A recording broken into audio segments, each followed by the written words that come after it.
History is always written by the victors, but what if the greatest victory in American history was, in fact, a defeat?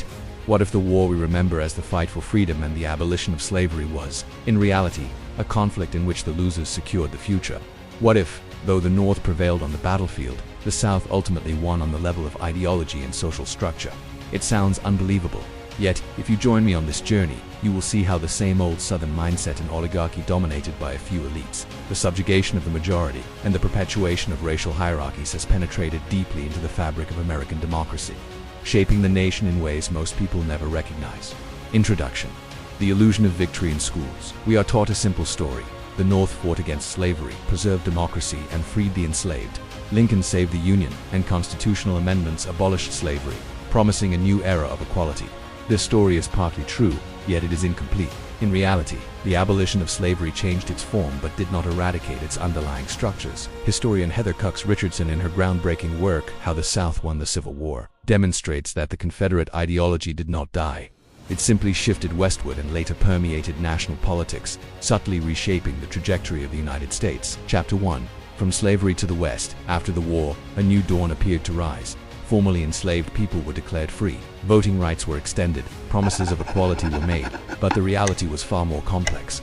The Homestead Act of 1862 promised land to ordinary Americans.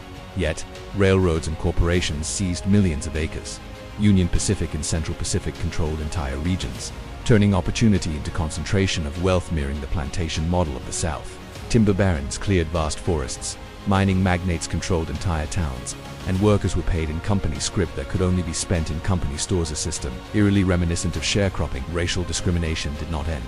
Chinese laborers building the Transcontinental Railroad were paid less than their white counterparts and faced brutal conditions. The Chinese Exclusion Act of 1882 legally barred their permanent integration. Mexican landowners in California and the Southwest lost property through legal manipulation and violence.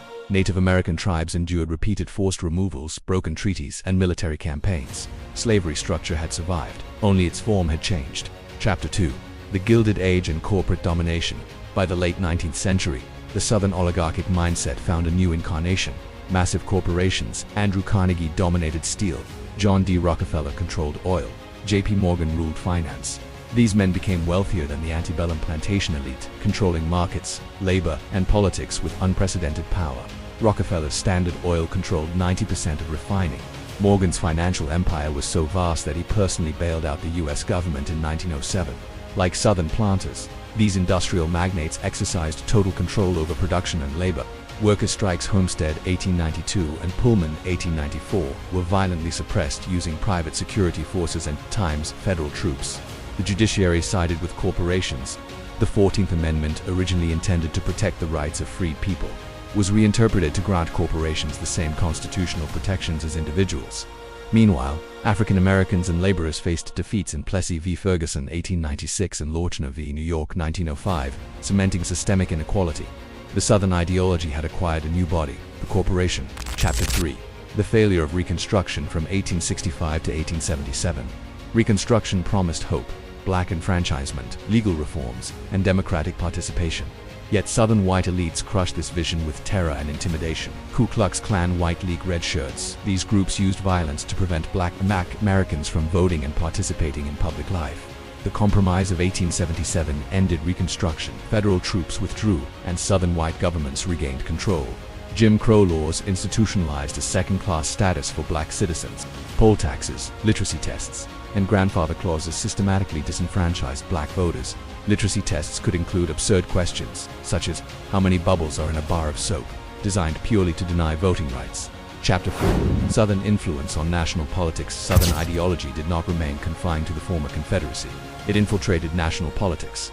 Urban political machines, like Tammany Hall in New York, operated under the same principles. Power concentrated in the hands of a few.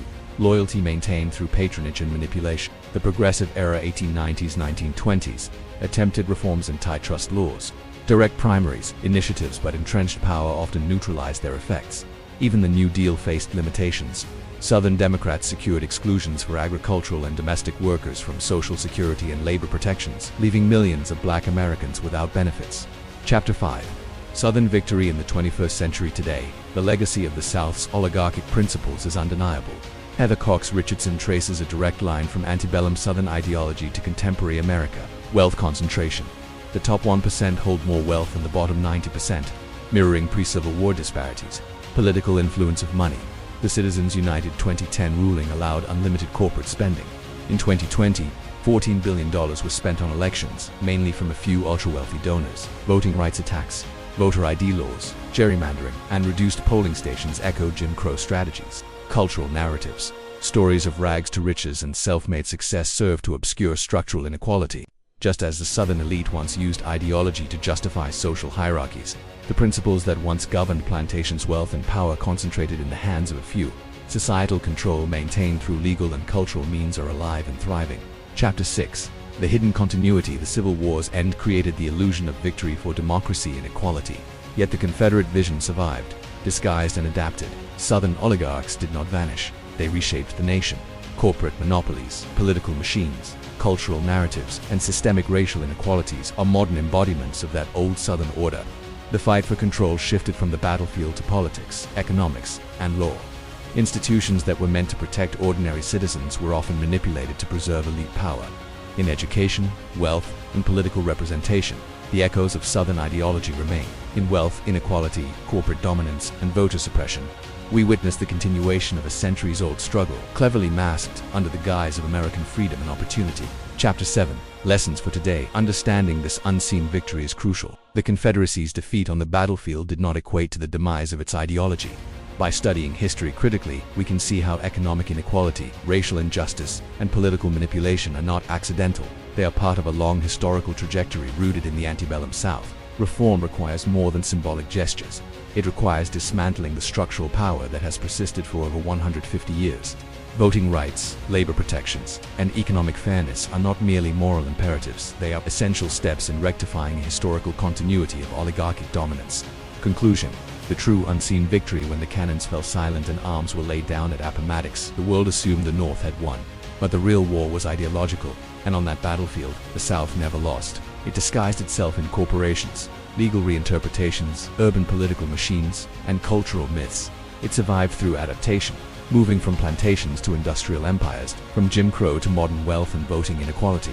Even today, as we witness widening economic disparities, ongoing voter suppression, and the growing power of corporations over democracy, we see the hidden victory of the South manifesting before our eyes. The Civil War may have ended on the battlefield, but the war for America's soul continues, and in that sense, the South has been winning all along.